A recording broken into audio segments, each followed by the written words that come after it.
사도 바울은 데살로니가 교회에 첫 번째 편지를 보냈고 또다시 펜을 들어서 두 번째 편지를 보냈습니다.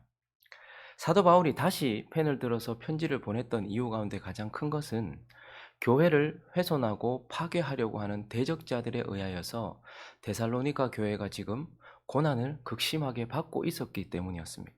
그러나 또 다른 이유가 있었는데 그것은 진리를 훼손하고 파괴하려고 하는 거짓 선생들에 의하여서 그 거짓 가르침 때문에 데살로니가 성도들이 혼란에 빠졌고 삶이 흔들렸고 두려움 가운데 있었기 때문이었습니다. 우리 삶에 있는 고난은 우리를 아프게 하지만 우리 삶에 있는 비진리, 거짓은 우리의 삶을 송두리째 흔들고 또 우리로 하여금 두렵게 합니다. 오늘 이 데살로니가 교회에 있었던 특별히 거짓 가르침, 비진리는 무엇이었는가 하면 데살로니가 후서 2장 1절과 2절에서 우리에게 가르쳐 주고 있는데 한번 읽어 보겠습니다. 시작. 형제들아, 우리가 너희에게 구하는 것은 우리 주 예수 그리스도의 강림하심과 우리가 그 앞에 모임에 관하여 영으로나 또는 말로나 또는 우리에게 받았다 하는 편지로나 주의 날이 이르렀다고 해서 쉽게 마음이 흔들리거나 두려워하거나 하지 말아야 한다는 것이라. 지금 데살로니가 교회의 성도들의 삶을 흔들었고 그리고 그들을 두렵게 했던 것, 그 거짓은 무엇이었냐 하면 1절에 그리스도의 강림, 그러니까 재림에 관한 것이었습니다. 주님이 다시 오시고 그러면 믿는 자들과 우리 모두가 다 주님 앞에 서게 될 것이라는 마지막 날, 주의 재림에 관한 것이었는데, 그런데 2절을 보면 영으로나 혹 뭐 누군가 예언을 했다든지 아니면 말로나 설교를 했다든지 전했다든지 혹은 우리가 보냈다라는 거짓 편지를 통하여서 주의 날이 이르렀다. 재림은 데살로니가 성도들을 붙잡아주는 강력한 소망이었습니다. 그런데 이 재림에 관하여서 주의 날이 이미 지나갔다라고 말한 거예요. 예수께서 이미 재림하셨고 너희는 재림을 놓쳤다. 뭐 이런 식으로 이야기를 하면서 재림에 대하여서 거짓으로 비진리를 전했던 것이고 그것 때문에 그들을 붙잡아주고 있었던 소망이 흔들리니까 그들의 삶에 너무 어려움이 찾아왔고 영적인 두려움이 찾아온 것입니다. 여러분, 비진리가 얼마나 무서운가 하면 특별히 구원에 관련된 비진리와 그리고 우리의 영원한 소망이 되는 재림에 관한 비진리는 우리의 삶을 송두리째 흔들어 버립니다. 잘못된 종말론에 빠진 사람들이 삶이 얼마나 무너졌는지 우리나라에서도 그런 일이 있었기 때문에 보았죠. 그리고 특별히 구원에 관한 진리도요. 너 구원받지 못했을 거야. 너 구원받은 날 며칠인 줄 알아? 뭐 이런 식으로 물으면서 구원에 대한 비진리를 우리에게 말하면 우리가 혼란스러워요. 삶이 송두리째 흔들려요. 그리고 영적인 두려움 가운데 빠져버립니다. 아, 내가 구원받지 못한 것은 아닌가? 혹은 재림이 나와는 상관없는 나는 그런 인생은 아닌가? 이런 두려움이 확 찾아와서 영적으로 무너지게 된다라는 것이죠. 그러면 이런 비진리가 우리 삶을 송두리째 흔들고 영적인 두려움을 가져다 주는데 그러면 우리는 어떻게 해야 될까요? 데살로니가 교회에 이러한 비진리 때문에, 거짓 때문에 그들의 삶이 흔들리고 있었고 특별히 그들은 두려움 가운데 떨고 있었습니다. 어떻게 하면 될까요? 빛을 비추면 되는 것입니다. 비진리에 대하여서 진정한 진리가 무엇인지를 가르쳐 주면 되는 거예요. 그것이 거짓이다라는 것을 참을 제시함으로써 참 진리를 제시함으로써 빛을 비춰주면 그 비진리로 의한 모든 두려움이나 그리고 흔들림이 사라지게 된다라는 것입니다. 그래서 바울은 이제 이 비진리에 의하여서 흔들리고 두려워하고 있는 그들에게 그들이 가지고 있었던 비진리에 대한 참 진리, 마지막 주의 날에 대한 진리들을 하나하나 밝히 비춰주면서 그들을 바로잡아 주려고 하고 있고, 그래서 오늘 이 본문은요, 그들을 흔들고 있었던 비진리에 관한 진리들을 우리에게 제시해 주고 있는데 그것들을 한번 살펴보려고 합니다. 첫 번째는 주의 날에 대한 진리입니다. 그들을 흔들고 있었던 것이 재림이었거든요. 그래서 주의 날에 대한 진리를 바르게 전해주는데 먼저 바울은 주의 날이 지나갔다라는 그 거짓 진리, 비진리에 대하여서 아니다라고 주장을 하면서 주의 날에 대한 바른 진리를 주고 있습니다. 그런데 그것이 정확한 날짜를 얘기한다라든지 그런 것이 아니고요. 주의 날이 지나가지 않았다라는 진리를 비춰주는데 3절을 보시면요. 누가 어떻게 하여도 너희가 미혹되지 말아라. 재림이 지나갔다라든지 이미 재림이 이르렀다라든지 그런 말에 미혹되지 말아라. 왜냐하면 주의 날은 먼저 배교하는 일이 있고 이렇게 말합니다. 주의 날이 오기 전에 어떤 현상이 일어나냐 하면 하나님을 믿는다고 하는 자들이 대대적으로 하나님을 배교하는, 하나님을 배신하는 일들이 분명히 있을 것이다. 분명히 보여지게 되는데 전부 주의 자녀인 줄 알았고 주의 몸된 교회라고 생각했었는데 그들이 전부 다 대대적으로 하나님을 배신하게 되는, 배교하게 되는 대배교가 분명히 있을 것이다 라고 말합니다. 여러분, 이미 지금도 데살로니가 교회가 이 편지를 받을 때에도 배교의 일들이 가끔 일어났고 지금 우리도 보고 있죠. 배교의 일들이 일어나고 있습니다. 많은 사람들이 종교를 통합하고 있고 주님을 떠나고 있는 것, 점점점 주님을 떠나고 있는 것을 보게 돼요. 그런데 주의 날이 이르기 전에는 분명한 대배교가 있을 것이고 대배교 이후에 주의 날이 이를 거야 라고 말씀하고 있습니다. 그리고 또 한 가지 3절을 계속해서 보시면요, 배교가 있은 후에 주의 날이 이를 것이고 또 하나는 저 불법의 사람 곧 멸망의 아들이 나타나기 전에는 그날이 이르지 아니하리라. 그날의 또 다른 정보는 무엇인가 하면 배교하는 일이 있고 그리고 저 불법의 사람 곧 멸망의 아들이 나타나는, 멸망의 아들이 출현하는, 사도 요한이 불법의 아들, 저 멸망의 아들, 저에 대해서 딱 정의를 내렸는데 뭐라고 정의를 내렸는가 하면 적 그리스도, 이렇게 정의를 내렸습니다. 마지막 날 주님이 재림하시는 그날이 이르기 전에는 배교하는 일도 있겠지만 적 그리스도가 나타난 이후에 재림이 있을 것이다. 적 그리스도의 출현이 있고 난 이후에 재림이 있을 것이다 라고 말씀하고 있습니다. 그리고 또 하나 그날에 대한 정보를 주고 있는데 6절과 7절은 이렇게 말씀하고 있습니다. 너희는 지금 그로 하여금 그의 때에 나타나게 하려 하여 막는 것이 있는 것을 아나니, 적 그리스도가 나타나는 것을 지금 막아서고 있는 세력이 있다는 거예요. 적 그리스도가 출현하면 곧바로 그리스도가 재림하시는데, 그런데 지금 현재적으로 하나님께서 무엇인가를 통하여서 적 그리스도의 출현을 늦추고 계신다라는 것입니다. 아마 복음이 땅끝까지 전파되게 하시기 위한 그러한 것이겠죠. 하나님이 정하신 나라의 법이라든지 이것을, 그래서 뭐가 그 시기를 늦추고 있지? 어떤 사람은 복음이 그걸 늦추고 있다, 성령이 그것을 늦추고 있다, 하나님의 역사가 그것을 늦추고 있다고 하지만 명확하게 우리가 뭔지는 모르지만 어쨌든 적 그리스도의 출현 이후에 그리스도께서 재림하실 것인데 그 적 그리스도의 출현을 지금 늦추고 있는 세력이 있고 늦추고 있는 것이 있다. 그래서 7절도 읽어보면요, 불법의 비밀이 활동하고 있다.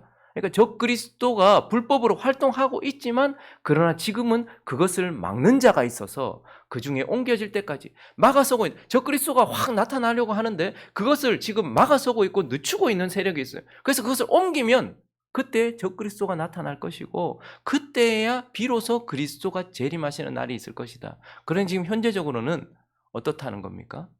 늦춰지고 있다라고 말씀하고 있고 결국은 8절에 이렇게 말씀하고 있네요. 그때에 결국 그 막아서는 것이 옮겨지고 나면 드디어 나타나게 될 것인데 그때에 불법한 자가 확실하게 나타날 것이다. 그리고 주 예수께서 그 입의 기운으로 그를 죽이고 강림하여 나타남. 저기서 나타남이라는 단어는 파루시아입니다. 재림을 의미하는 거예요. 예수 그리스도의 출현을 의미하는 거예요. 그런데 저 영광스러운 단어를 불법한 자에게도 사용하면서 불법한 자의 파루시아가 있고 그리고 예수 그리스도의 적 그리스도의 파루시아 나타남이 있고 난 이후에 그를 죽이고 예수 그리스도께서 파루시아 나타날 것이다 라고 말씀하면서 예수 그리스도의 재림, 주의 날은 배교와 적 그리스도의 출현, 그리고 그 적 그리스도가 출현하자마자 그리스도께서 그를 죽이고 난 이후에, 그가 사라지고 난 이후에 그리스도의 날이 올 것이다 라고 말하면서 주의 날이 지나갔다 라고 말하는 그러한 거짓 진리, 비진리에 흔들리거나 두려워하지 말아라 라고 말씀하고 있는 것입니다. 여러분, 주의 날이 밤에 도둑같이 임한다고 하니까 사실 믿는 우리도 가끔씩 두려울 때가 있습니다. 91년도였나요? 다미성교회였죠. 예수가 오신다고 얘기를 했어요. 근데 그 일은 1800년도에도 미국에도 있었던 일입니다. 예수가 재림할 거라고. 그런데 그 날짜에 재림을 안 했어요. 그러니까 날짜를 뒤로 옮기더라고요. 그리고 나서 또 재림 안 했어요. 뒤로 옮겼어요. 그리고 나서는 뭐라고 하냐면 주님이 오셨는데 너희가 보지 못했다. 그리고 가셨고 다시 올 것이다. 뭐 이런 식으로 거짓말을 하는 것이죠. 그러나 주의 날은요. 분명히 우리가 분명히 알 수 있도록 대대적인 배교가 일어나고 적그리스도가 출현하고 결국 그가 죽임을 당하고 난 이후에 우리에게 찾아올 날이다라고 말씀하고 있습니다. 그리고 또 하나 그들을 흔들고 있고 그들을 영적인 두려움 가운데 사로잡고 있던 이 비진리에 대한 것 중에 또 하나 중요한 것이 이제 적그리스도의 출현과 함께 나타나는 거잖아요. 그래서 적그리스도에 대한 진리도 우리에게 밝히 비춰주고 있어요. 주의 날은 그리스도의 출현은 적그리스도의 출현과 너무 맞닿아 있죠. 그렇기 때문에 그리스도께서 출현하시기 전에 적그리스도가 출현할 것인데 그러면 우리는 적그리스도에 대해서도 알아야 되잖아요. 그래서 바울은 적그리스도에 대해서도 진리로 환하게 비춰주고 있습니다. 적그리스도는 3절에 보니까요. 일단 저 불법의 사람이라고 말씀하고 있어요. 적그리스도는 어떤 자인가 하면 불법을 저지르는 자, 하나님이 정해놓으신 자연법칙 혹은 사회법칙, 국가법칙, 이러한 법들, 그리고 종교적인 하나님의 율법들, 하나님의 복음의 계명들, 이런 것들을 파괴하는 자가 될 것이다 라고 말씀해요. 그런데 또 우리가 저 말을 오해하면 안 됩니다. 아, 불법의 사람이니까 막 불법을 저질러서 나쁘게 보여지겠구나. 그렇지 않고요. 하나님이 정하신 법을 파괴한다는 거예요. 그러니까 우리가 볼 때에는 좋아 보이는 법을 만들기도 한다는 것이죠. 예를 들면 남자와 여자가 결혼해야 되는 하나님의 법을 깨트리고 남자와 남자가 결혼해도 되고 여자와 여자가 결혼해도 되고 두 명의 남자와 한 명의 아내가 결혼해도 되고 뭐 이런 식으로 하나님이 정해놓으신 법들을 깨트리는 거예요. 그리고 하나님은 종교를 경계 지어 놓으셨습니다. 그런데 종교가 통합되게 만들기도 하고요. 하나님은 나라의 경계도 정하셨습니다. 그런데 세계 통합 정부를 만들기도 하고 이런 식으로 불법을 저지르는데 우리 눈에 보기에는 나빠 보이는 것이 아니고 부패한 인간의 마음으로 볼 때에 하나님의 법을 깨트린 채 우리의 마음에 합당한 법을 만들어가는 그러한 모습으로 이 불법의 사람이 나타날 것이다. 적그리스도는 먼저 불법의 사람이다라는 특징을 가지고 있다라는 것이고 3절을 또 계속해서 보시면요. 그를 이렇게도 표현합니다. 저 불법의 사람 곧 멸망의 아들. 이 말은 그가 멸망당할 아들이라는 거예요. 멸망당할 자. 그래서 결코 돌이키지 않을 것입니다. 그리고 멸망의 아들이라는 것은 결국 멸망당할 자이기도 하지만 멸망시키는 자라는 뜻이기도 합니다. 그래서 적그리스도는요. 하나님의 복음으로부터 사람들을 멀어지게 만들 것이고 복음을 가리게 할 것이고 그래서 많은 사람들이 결국 멸망당하게 하려는 그러한 자다라고 적그리스도를 설명하고 있습니다. 그리고 또 적그리스도의 중요한 특징 중에 하나가 4절에 나오는데 그는 대적하는 자래요. 하나님이 만든 법을 깨트리고 그리고 또 사람들을 멸망으로 이끌어가지만 그의 가장 큰 특징은 대적하는 자다라고 말합니다. 신이라고 불리는 모든 것과 숭배받는 것, 이건 신성을 가진 모든 것들을 말하는 것이겠죠. 그런데 그런 것들을 대적하여서 그가 그 모든 것 위에서 하나님의 성전에 앉아 자기를 하나님이라고 내세운 모든 신성을 부인하고 모든 신성 위에 자기가 서서 자기가 신이라고 주장하는 자기가 하나님의 자리에 앉아서 신의 숭배를 받으려고 하는 자, 그가 이 적그리스도의 또한 특징이다. 하나님을 대적하는 것이죠. 그리고 마지막 한 가지는 8절에 보니까 결국 그는 주 예수께서 적그리스도는 사람이 제거할 수 있는 것이거나 또 다른 것에 의해서가 아니고 결국 주 예수께서 그 입의 기운으로 그를 죽이시는 그러한 존재. 입의 기운이 그분의 입에서 나오는 진리의 말씀인지 혹은 그 입에서 나오는 영인지 성령인지는 모르지만 어쨌든 예수 그리스도의 호흡에 의하여서 결국 죽임을 당할 존재, 그가 적그리스도다라고 말씀하고 있습니다. 그래서 적그리스도에 대한 이러한 정의들을 바탕으로 많은 사람들이 저 사람이 적그리스도야 라고 많은 정의를 내렸어요. 먼저는 안티오쿠스 에피파네스를 향하여서 저 사람이 적그리스도야 라고 말했습니다.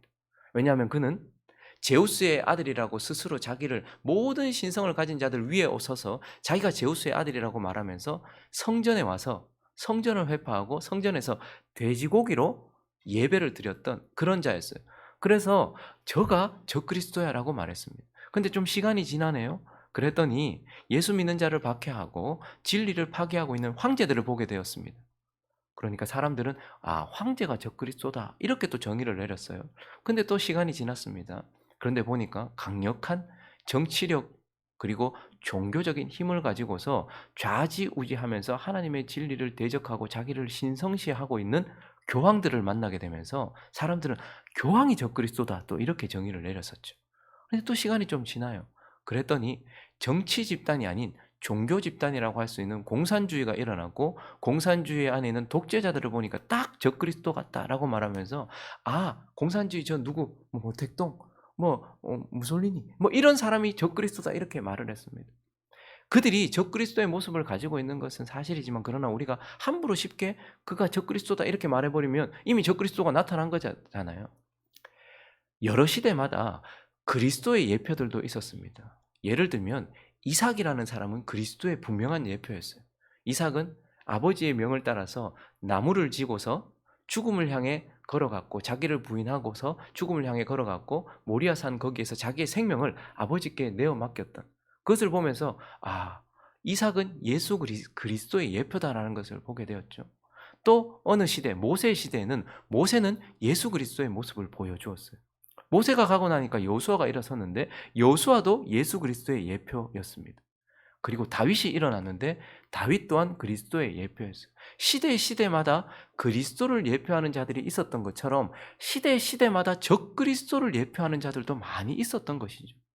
결국 마지막 때에 예수 그리스도를 예표하던 것들의 총합인 진짜 그리스도께서 출현하시기 전에 여러 시대들마다 적그리스도를 예표하던 그들의 모든 것들을 통합하는 진짜 적그리스도가 분명하게 나타날 것이고 그리고 난 이후에 그리스도께서 그를 죽이심으로 재림이 일어날 것이다 라는 것을 말하면서 주의 날과 그리고 그 날과 매우 깊은 관계를 맺고 있는 적그리스도에 대한 진리를 우리에게 비춰주면서 흔들리고 있었던 두려움 가운데 있었던 그들을 지금 잡아주고 있습니다.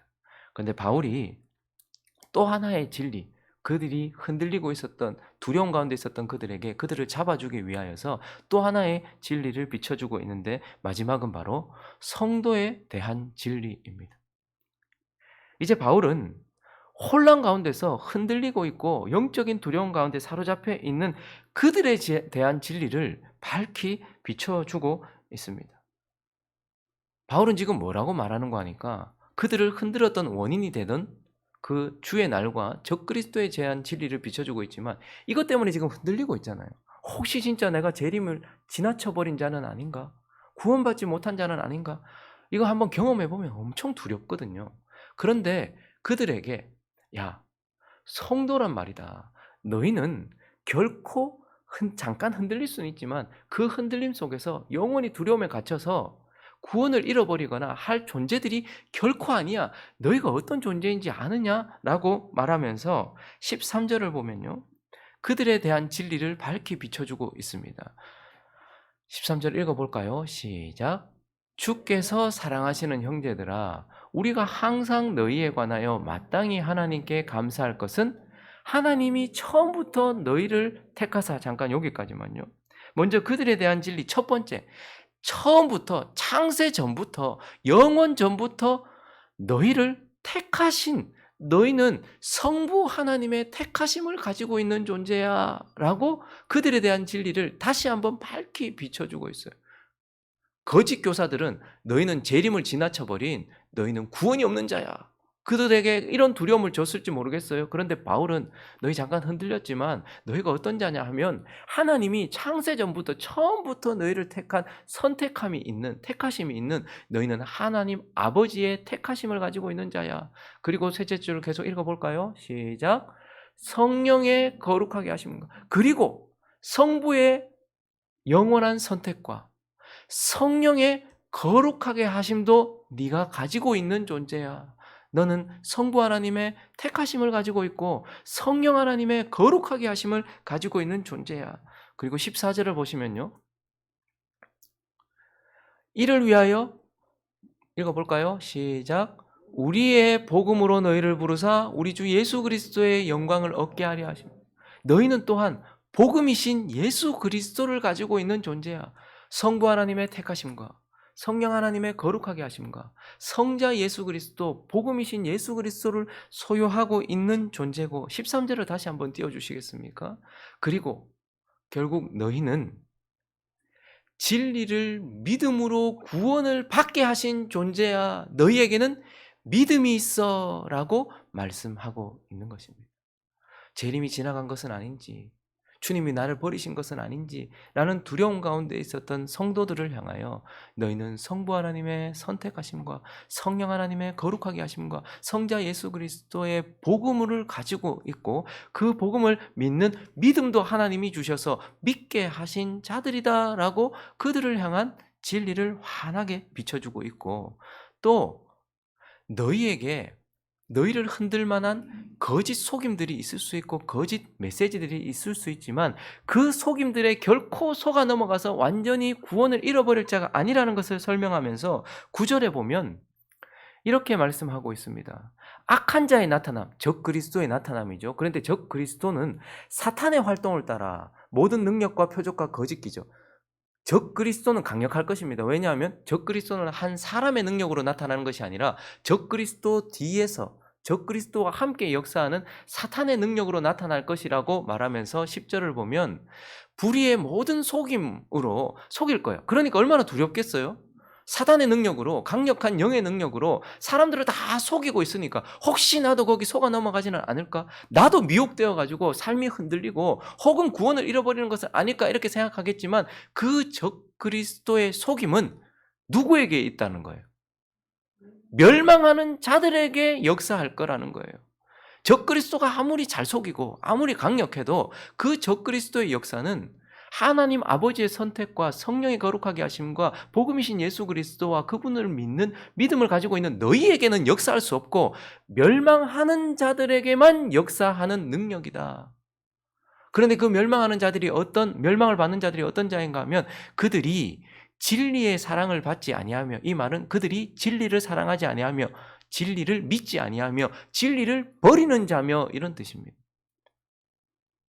적 그리스도의 역사함은 진리를 믿지 않는 자에게 역사하게 될 것이다. 11절도 이렇게 말씀합니다. 그러므로 하나님이 미혹의 역사를 그들에게 보내서 거짓 것을 믿게 했다. 하나님께서 억지로 그들에게 거짓 것을 믿게 한 것이 아니고, 진리를 비춰주는데도 진리를 사랑하지 않고 진리를 믿지 않고 진리를 버렸던 자들에게 하나님이 그냥 내버려 두시는 거예요. 하나님도 일부러 믿게 하는 것이 아니라 하나님이 도와주지 않으면 진리를 못 믿잖아요. 그래서 그냥 내버려 두시는 거예요. 그래서 적 그리스도의 진리를 믿게 되는 자들, 하나님을 버린 자들에게 하나님도 내버려 두셨기 때문에 그들은 거짓 것을 믿게 되어서 흔들리게 되고 무너지게 된다라고 말씀하시면서, 결국 그들은 어떤 자인가 하면 진리를 믿지도 않고 불의를 좋아하는 자들에게 적 그리스도의 역사가, 그리고 주의 날에 대한 여러 가지 비진리들이 역사하게 될 거야 라고 말씀하면서, 너희는 흔들리지 않을 거야. 잠시 흔들릴 수는 있지만, 잠시 두려울 수는 있지만, 너희는 적 그리스도의 역사에 의하여서 멸망받을 자들이 아니야 라고 말씀하면서 그들에게 빛을 확 비춰줌으로써 붙잡아 주고 있는 것을 보게 되는 것입니다. 말씀을 정리하겠습니다. 여러분, 어둠은 우리를 혼란스럽게 하죠. 여기 갑자기 불이 난다든지 지하철 같은 곳에서 칠흑 같은 어둠이 우리에게 확 찾아오면 혼란스러워져. 어디로 가야 될지 부딪히기도 하고 넘어지기도 하면서 우리를 혼란스럽게 만들 거예요. 어둠은.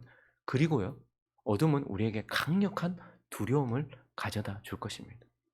비진리가 바로 영적인 어둠인 것입니다. 비진리는, 거짓 진리는 다른 빛도 아니고요, 희미한 빛도 아니에요. 비진리, 거짓은 어둠인 것입니다. 그래서 그 어둠이 우리 속으로 침투를 하면 우리는 혼란스럽게 되고 우리는 두려움 가운데 사로잡히게 되는 것입니다. 그래서 주님은 언제나 우리에게 빛 가운데 거하라 하시고 빛을 비춰주고 계시는 거예요. 이 흔들리는 것과 이 두려움을 몰아낼 수 있는 유일한 것은 바로 그 어둠에 빛을 비추는 것이고, 하나님은 오늘도 우리에게 진리의 빛을 환하게 비춰주시면서 혼란 가운데서 흔들리지 않도록, 두려움 가운데서 담대함을 가지도록 우리에게 은혜를 베풀고 계신다라는 것을 기억하면서, 여러분, 교회가 있는 이유가 무엇이고 옆에 성도가 있는 이유와 성경이 있는 이유와 성령이 계신 이유와 목회자가 있는 이유가 무엇입니까? 비진리가 우리 속으로 침투하려고 할 때마다 진리를 환히 비춰주기 위한 안전수단인 것입니다.